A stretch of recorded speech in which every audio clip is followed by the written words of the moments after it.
Welcome back, and thank you very much for staying with us. If you've just joined, you're still watching Tenfold Live.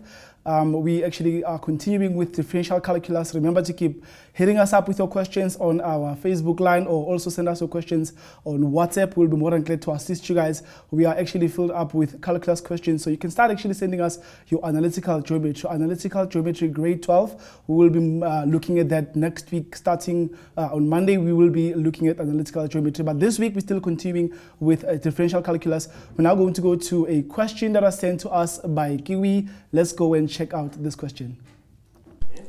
Hi Tenfold, my name is Kiwi. Please help me with this question. Thank you. Right, thank you very much for that question. It's actually a very nice differential calculus question, even though most of the parts of these questions are actually related to your knowledge when it comes to the quadratic function. So I want you guys to take a look at the question before we start analyzing it and looking at it together. If you look at this question, it says to us, given f of x is equal to ax cubed plus bx squared plus cx plus d, which is clearly a cubic function. You can see that the function that is given to us is a cubic function. We are basically asked to draw a possible sketch of y is f prime of x if a, b, and c, excuse me for that, a, b, and c are all negative real numbers.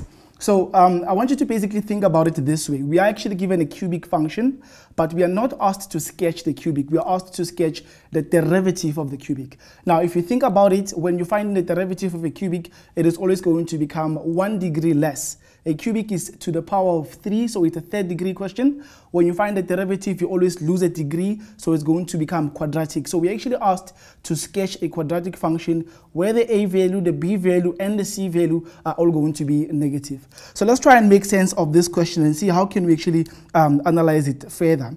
If you look closely, this is a cubic function, and we understand that when you sketch a cubic function, it will have 3 roots in total. But the graph that we are told to sketch here is this one, which is the graph of the derivative. So I'm actually going to attempt to firstly find what is the derivative of f of x before we can even attempt to start sketching it. So if f of x is actually ax to the power of 3 plus bx to the power of 2 plus cx plus d, when you find the derivative, which is what the question is actually asking us to sketch, the derivative of this function is going to be 3 multiplied by the coefficient there. Using the power rule, you're actually going to get 3ax squared, and then 2 times b is going to give you 2bx, and the derivative of cx is just simply going to become c. And since d is a constant, the derivative of a constant according to the power rule is actually equal 0. So we are actually asked to sketch this function of f prime of x, which you are looking at. And clearly, when you look at this function, you can see because of the fact that it is of the second degree, it's simply a quadratic function, which is aka a parabola. So we actually asked to draw a quadratic function where the a value is negative. So I basically told that the a value is negative there, the b value is also negative. So this part is going to come out negative.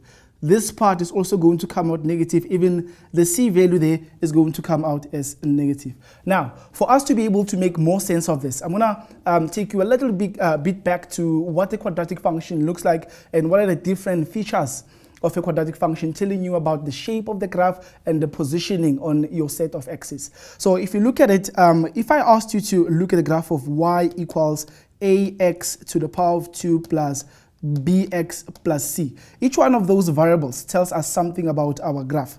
First of all, the a value there. This a value tells you whether the graph is going to be a smiley shape or a set face graph. Now, since we were told in the original question that our a value is negative, according to this, all a, b, and c are negative.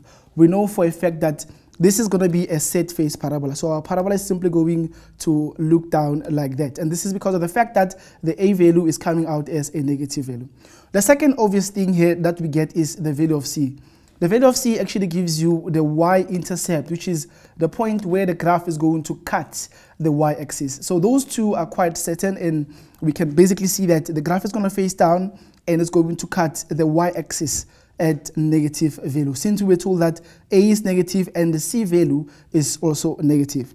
Now, so far, what exactly do I know about this graph? Let's try to draw a rough sketch of this function. If I introduce the set of Cartesian plane here, right, we know for a fact that the parabola is an upside down parabola. Now, I actually could draw a parabola that is either facing this way. We could draw it to face that way. That is one possible feature that you can have of this graph. If it doesn't look like that, it's going to look a little bit different, and we'll just try to look at that particular second option that we could get. Now, when you're looking at this, if you look at this quite closely, you will see that my y-intercept there is actually a negative value. The y-int is on the negative y-intercept, but we're not certain as to whether the turning point will lie on the negative x-axis or it must lie on the positive y-axis. So I'm going to use a white color to try and see if I can make sense of this. Imagine if it could be either there, or perhaps maybe it could look like the green graph. We're not right now certain if our turning point is going to be where the yellow graph is, or if our turning point is going to be where the green graph is currently lying. Now, for us to be able to make sense of this, we are going to use the formula that we normally use to work out the coordinates of the turning point of this quadratic function. We don't really need to know much about the y value of this. We're just interested in what the x coordinate is going to be. Is it going to be negative x, or is it going to be a positive x value? So let's check it and see what will happen here. According to our knowledge, in order to work out the x coordinate of the turning point, we always say the x coordinate of the turning point is negative b divided by 2 multiplied by a. Now, I'm not going to use any number for my a value and my b value. I'm just going to write their signs, since we were told that all of them are actually negative. So if you look at this, I'm going to have the original negative that we have, and we were told that our b value is actually a negative number, right? Divided by what? Well, divided by 2 into our a value is actually also equal to a negative value. Now, according to this, when you do multiplication and division of signs, negative will actually scrape off this negative, leaving us with negative divided by 2. So our final answer for the x coordinate of the turning point simply comes out as a negative value, because you're actually having this white negative whatever divided by 2, which leaves you with a negative value there. So according to what I see here, it actually is that obvious that the x coordinate of this particular function is not positive, but is going to be negative because of what we just looked at right now. So if I look at what we have here between the yellow graph as well as the green graph, clearly the correct graph is going to be the one that lies on the negative x-axis. So if I wrap this off by providing the final solution, the graph of the derivative of this function of f of x will simply be on the Cartesian plane. You need to draw it to lie like that. Important things that you need to keep in mind is that this is negative, and the fact that the graph is a set face parabola, and lastly, the turning point is lying on the negative x-axis. A very nice question indeed from QB. Thank you very much for that question. Keep sending us your questions. We're now going to go to a career video that will help us to make sense of what calculus really does in the real life application. Beyond that, Julian is already on standby to take another question. Let's go check out the career video.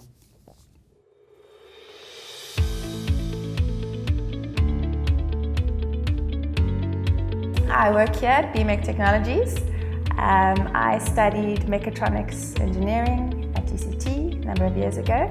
It was quite tough for me. I hadn't done a lot of the extra maths and some of the extra sort of courses like drawing and that some of the other students had done. So I found it quite a challenge, but I really enjoyed it, and it was just good to get some hands-on experience and to be really sort of stimulated. We decided we wanted to get involved in some of our own projects. So we started BMEC a number of years ago now, and we specialize in biomedical engineering, but also various other industries. This is a device called Pulse. It's a pump that's used to pump synthetic blood through a cadaver for surgical skills training. So this is really important for surgeons to practice their surgical skills on a subject that's as close to a living patient as possible, without it actually being a living patient. You start off usually in an R&D phase. So often the client has an idea, but they're not always sure how exactly to implement it. So one of the first things you do is your research and development. Specifically with medical type projects, there's often a lot of unknowns which you need to investigate. So you do your research and you do your experiments, and you come up with a plan to prove a concept. And then once you have that in place, then you're usually in a better position to put a specification together, or what we sometimes call an architecture.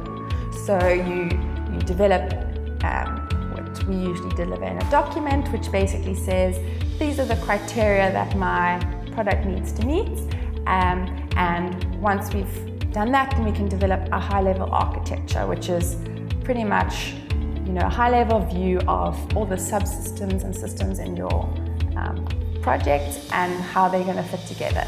And then once you've done that, you sort of dive into the deeper design. And for the projects we do, that there's ranges from electronics, mechanical, software, industrial design. So you sort of do those what we call modules in a detailed design level. Throughout the project, there are a number of other phases. So you've always got to manage your risk, and you've always got to manage your quality. So those sort of parts of a project sort of run throughout the project, specifically for medical devices, which we do a lot of.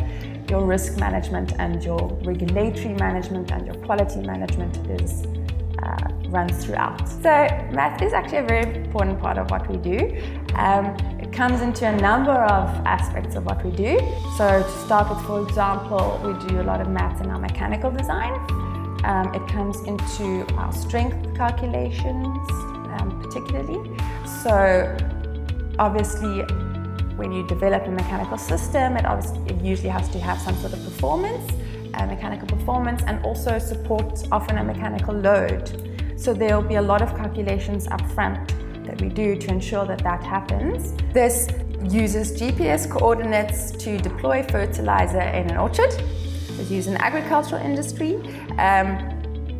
It also plots its trajectory on a user interface for the user to see via the cloud. Whoever's running the system can see where the fertilizer's been exactly. And yeah, it's got electronic systems in it, it's got mechanical systems, it's got a number of motors that actually deploy the fertilizer, and it's obviously got quite a lot of code behind it that controls the system. So we do quite a bit of mechanical calculations for the shipping industry. So there's, you calculate the strength of various mechanical materials, and so yes, there's a bit of calculus involved there. There's some subjects that are more easily accessible now compared to when I was at school. So there's now an engineering design course, which is a really good one to do. There's IT, which is a lot more developed and accessible than it was when I was at school now. So learning to code and do all of that is really important. And then, yeah, I mean, those are the main courses. Chemistry is useful. I mean, it comes into even what we do. We're not a chemical engineering company, but it's a good background of knowledge to have, and we do sort of look into that from time to time. Basically, what this little device does is it has an accelerometer on it, which measures the acceleration of the head about the center point, and that information, that data, can be collected and used to calculate the likelihood of a concussion. I think I get the most excited when we're doing a really nice medical project, because that's sort of when I was little, I had this dream of doing medical type work. I didn't necessarily want to be a doctor because I enjoyed the pure maths and the design side of things. So I kind of always envisioned working in the biomedical space. So that's really what gets me excited, is when we're working on projects that really going to help people.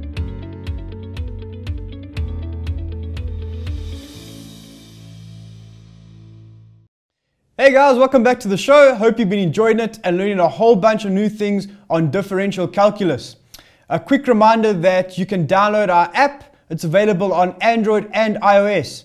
All the videos that you see during the show, as well as the hour before the show, you can re-watch them, and they're going to help you with understanding all your concepts of grade 12 maths as well as grade 11 and grade 10. Guys, if you are in grade 11 and grade 10, don't worry, you can still be watching the show. It's just going to help you when you get to those grades. You're going to be seeing all of this stuff in advance, and it'll help you get through and maybe understand the concepts a little bit better. I just want to say a big thank you from myself to Liberty for sponsoring this show. With that, let's go into a question based on differentiation from first principles, and this question comes from Charity. Let's have a look at what Charity has to ask.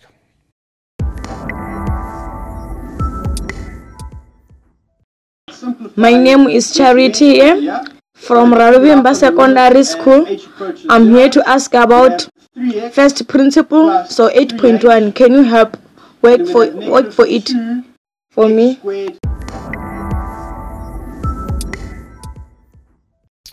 Alright, thanks for that question, Charity. Guys, what happens when you write your final paper? Calculus is made up of a whole number of sections. Your first question is going to be based on first principles. Then you're going to have questions based on differentiation by rules. And then afterwards, you're going to have some cubic or calculus graphs. And thereafter, you're going to have questions on minimization and maximization problems. So this very first question, you want to try and ace it. It's really easy marks when you write your exam. Let's have a look at the question that Charity sent in for us. So it says, determine f of x from first principles if f of x is given to us as 3x squared. Okay, guys, so what happens is when you have a question based on first principles, your first thing that you want to come to is that you got to use that formula that they give you on your formula sheet. And that is the limit as h approaches 0 of f of x plus h minus f of x divided by h. If you don't remember this formula, don't worry, it's there on your formula sheet. So let's show you how you're going to approach this question. So the first thing that we want to do is we want to write down my formula, which I just mentioned as the limit as h approaches 0 of f of x plus h minus f of x, and that's all divided by h. Okay, guys, so you can see what happens over here is if we have to take the limit straight away with this formula, we're going to be dividing by 0, and we don't want to do that. So the main goal when we're using first principles is we want to try and get rid of that denominator of h so that we don't divide through by 0. And we're going to do that by taking out or factoring out an h somewhere in our problem. So let's look at some of the few steps that we have to go through. So what we want over here, first of all, is we want f of x plus h. We want to try and get this piece over here. So what I'm going to do is I'm going to write down on the side what f of x plus h is. We have f of x plus h for my formula, and that's going to be 3x squared. It's going to be equal to then, if x becomes x plus h, we're going to have 3x plus h all squared. And we can simplify that by then saying 3 multiplied by x squared plus 2xh plus h squared. We can then distribute the 3 in, and that's going to give us 3x squared plus 6xh multiplied by 3h squared. Okay, guys, so that's my first part of this formula done. We have f of x, it's been given to us over there, and we know we have to divide through by h. So what we're going to do is we're going to substitute in what I've just found f of x plus h to be. And guys, always write down this limit as h approaches 0. So what that means is the following. If we stop writing down that limit as h approaches 0, that means we're telling the examiner that we're now taking the limit and we're substituting in 0 as h. And if we do that straight away, we're then going to lose marks and the examiner is going to stop marking our paper and we're going to get an incorrect answer. So always write down that limit. I know it's tedious, guys, but remember, write it down. You don't want to lose those marks. They're really easy marks to get in the exam. So let's carry on. We're going to write down f of x plus h, which is 3x squared plus 6xh plus 3h squared. And we're going to subtract. Guys, this is really important, that negative sign over there. I always like to put in whatever f of x is in brackets in case there are negatives that is going to cause a problem with our other negative sign over there. Okay, let's carry on. So we have the limit as h approaches 0 of 3x squared plus 6xh plus 3h squared, and we're going to subtract negative 3x squared, and we're going to divide through by h. Okay, guys, everything is going well so far, no problems. Let's carry on. Remember, we want to write down this limit as h approaches 0. Let's see, can we take out or can we simplify anything in my numerator? Well, if we have a look over here, we have 3x squared and we have a negative 3x squared. So if we take those 3x squared minus 3x squared, those are then going to cancel out and we're going to be left with 6xh plus 3h squared divided by h. Okay guys, so this is what you want to get when you're busy doing these types of calculations. You want to try and get rid of something that doesn't have an h in it, and you want to have a whole bunch of terms that that does have an h, and you can factor it out and then you can divide through by that denominator. So if we do that step, again we have to write down my limit as h approaches 0. And this is where this is a really crucial step in my calculation. I want to factor out this h. So there's an h in both terms. I'm then left with 6x plus 3h. And that's all divided by h. So if I carry on, I can now take this limit. So guys, when I take the limit, remember, I then stop writing, or actually before I take my limit, I want to divide through by my numerator and my denominator. And I'm then left with my limit as h approaches 0 of 6x plus 3h. Okay, it's now when I can then take my limit. So I'm going to have equals the limit of 6x plus 3 multiplied by 0, and that's just going to get me 6x, and that's my answer over there. Okay guys, so when we're doing this type of first principles calculation, we can actually check what our answer is going to be by first doing the derivative using our differentiation rules, which are really nice. They're nice and quick and simple, and they can help us find out what my final answer is going to be. So if I go back up and let's check if I got my first derivative correct by first principles. Well, if I have to do the derivative of this, it's going to be 3x squared. I'm going to multiply through by my exponent. It's going to be 6x to 2 minus 1, and that's going to just get me 6x. So I know straight away that what I've done is correct. Hey guys, so thanks for that question, Charity. We're going to take a quick break and then we're going to be back in studio answering a couple of more of your differential calculus questions. Stay tuned, guys.